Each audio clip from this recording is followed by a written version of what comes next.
shout at the top of your voice, thank you. Somebody gives you chocolate. Thank you. You get to go to school. So that would have depended where you sat in the room. Your friend helps you with your homework. The rain falls, but not too much, so the crops actually grow. I thought you'd be saying thank you. We get what we need to live happy, healthy, long lives. We can take for granted that we can put food on the table. All these little things. So 1 in 6 families in the UK this Sunday will not be able to say thank you for that reality, for that certainty there is food on the table. Sometimes our gratitude becomes really, really, really important, and that's what Jesus was saying in that story. In the Bible story, as I said, Jesus met 10 people who were really ill. They all have the same condition, but one does something very different. They all come to Jesus shouting, Jesus, have mercy on them. Jesus says to all 10, go and present yourselves to the priest. And now, we can be forgiven for not knowing what that means. If you had leprosy and suddenly you became well, the only way to kind of prove that was to have gone to the priest and presented yourself. And so then the priests say, yeah, they don't have it anymore, and so you could get your life back. So that's what's going on. Jesus isn't saying go away. All 10 men get the code. He is telling them, you are well. You no longer have this condition. So off they go, running, getting out of his sight as quick as they possibly can. Realizing that their spots have gone, their skin is healed, the pain has stopped, and they are well again. What do you think they'd have been talking about? What do you think they'd have been saying? They'd have been screaming, they'd have been excited. I get to see my children again. I get to see my wife again. I get to live my life again. And in the midst of that, having experienced all of that, having had the healing certified, if you like, one man comes back. One man comes back to say thank you. So out of 10, 1 comes back. Here's a question. How many were grateful?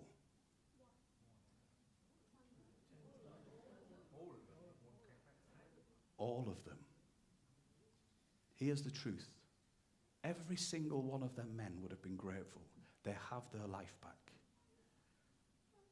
What can we learn? That our gratitude is always invisible until we express it. Our gratitude is always invisible until we stop to give thanks. That's what this one man did.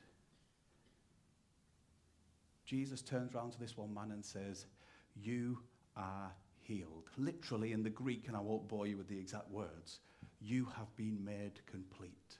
You have been saved. You have been made whole. Why? Yes, because he experienced healing, but because he gave thanks. He didn't let his gratitude go unexpressed.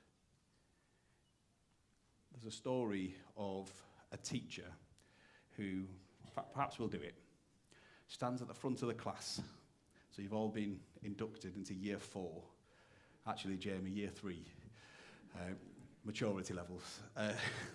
So the teacher stands at the front of the class and says, what are the 7 wonders of the world?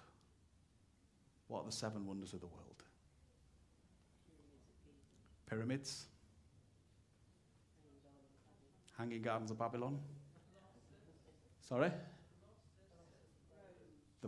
The Colossus at Rhodes. That's what I was getting. So what's the Colossus Rhodes. Anything else? Yes. Temple of Artemis, that was. Yep, so we've had that one. That's good. And so in the middle of this class, this is what the teacher did. She collected all of these answers. At the back of the class, there was a girl who sat almost silently. Being a good teacher, the teacher noticed and said, "Why aren't you answering? I thought you knew all of these answers." And she replied softly, saying, "The 7 wonders of the world are to hear, to touch, to taste, to see, to feel, to be known, and to love." And the class went silent. We live in an area of the country where we take for granted so much of what we receive day by day, week by week. What would it mean to have this harvest mindset week by week? To stop and say thank you, to take nothing for granted. There used to be a saying in the church that said, "What would your life look like if you only had tomorrow what you gave God thanks for today?" I'm not sure I'd have an awful lot left, if I'm being honest. And I'm the vicar. Harvest isn't meant to be about one time a year. It's meant to remind us that we receive so much as gift. And we're called to simply be thankful. So that's all we're going to do for the next few minutes this morning. Under your chairs, as if by magic, you'll find a post-it note.